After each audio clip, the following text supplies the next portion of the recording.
राधे राधे सभी को।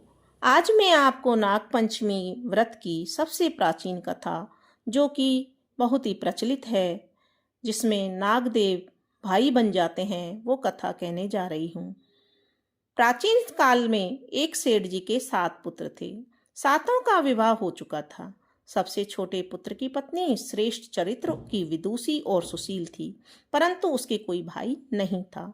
एक दिन बड़ी बहू ने घर लीपने को पीली मिट्टी लाने के लिए सभी बहुओं को साथ चलने की कहा। सभी खुरपी लेकर मिट्टी खोदने लगी। तभी वहां एक सर्प निकला, जिसे बड़ी बहू खुरपी से मारने लगी। यह देखकर छोटी बहू ने उसे रोकते हुए कहा, मत मारो इसे, यह बेचारा निरपराध है। यह सुनकर बड़ी बहू ने उसे नहीं मारा।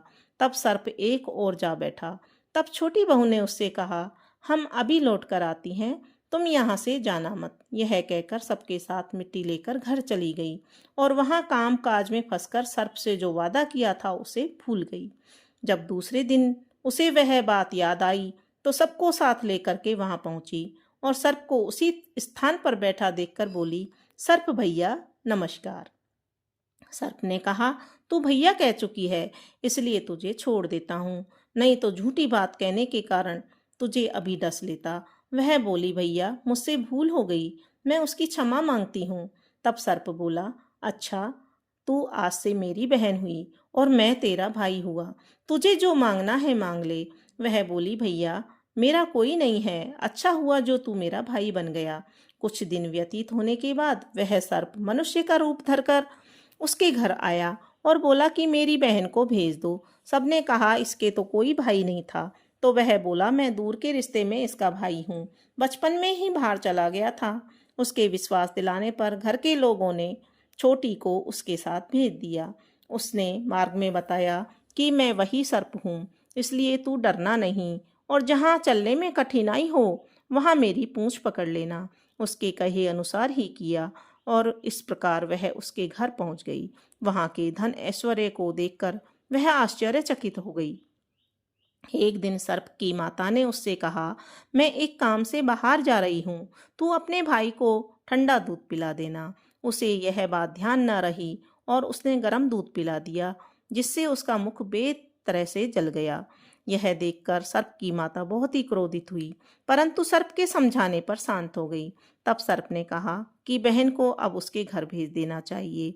तब सर्प और उसके पिता ने उसको बहुत सा सोना, चांदी, जवाहरात, वस्त्र, आभूषण देकर उसे उसके विदा करके उसके घर पहुंचा दिया।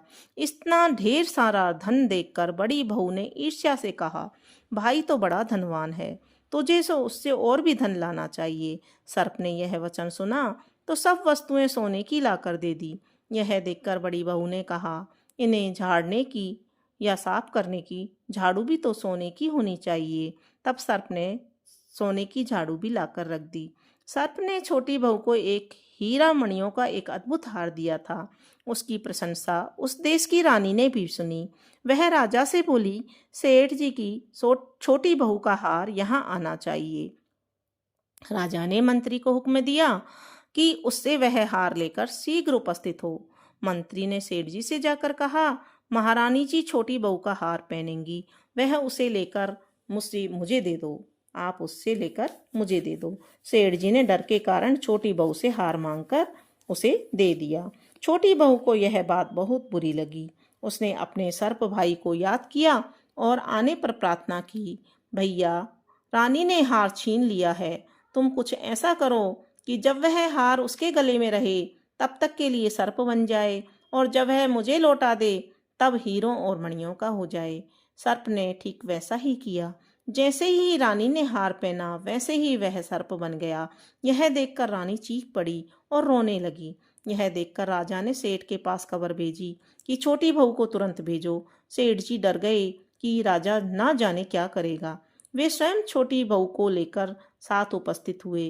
राजा ने छोटी बहू से पूछा, तूने क्या जादू किया है, मैं तुझे दंड दूंगा। छोटी बहू बोली, राजन धृष्टता के लिए क्षमा कीजिए, यह हार ही ऐसा है कि मेरे गले में हीरों और मणियों का रहता है और दूसरे के गले में सर्प बन जाता है। यह सुनकर राजा ने वह सर्प बना हार उसे देखकर कहा, अभी पहन कर दिखाओ। छोटी बहू ने जैसे ही उसे पहना वह हीरो और मणियों का बन गया। यह देखकर राजा को उसकी बात का विश्वास हो गया और उसने प्रसन्न होकर बहुत सी मुद्राएं भी पुरस्कार में दी। छोटी बहू अपने हार को लेकर और उन सेठ जी सहित अपने घर लौट गई। उसके धन को देखकर बड़ी बहू ने ईर्ष्या के कारण उसके पति को सिखाया कि छोटी बहू के पास कहीं कहीं से धन आया है। यह सुनकर उसके पति ने छोटी बहू के पति ने अपनी पत्नी को बुलाकर कहा, ठीक ठीक बता कि यह धन तुझे कौन देता है। तब वह अपने सर्प भाई को याद करने लगी। तब उसी समय सर्प ने प्रकट होकर कहा, यह मेरी धर्म की बहन के आचरण पर संदेह प्रकट करेगा तो मैं तुझे खा लूंगा। यह सुनकर छोटी बहू का पति बहुत प्रसन्न हुआ। उसने सर्प देवता का बड़ा सत्कार किया।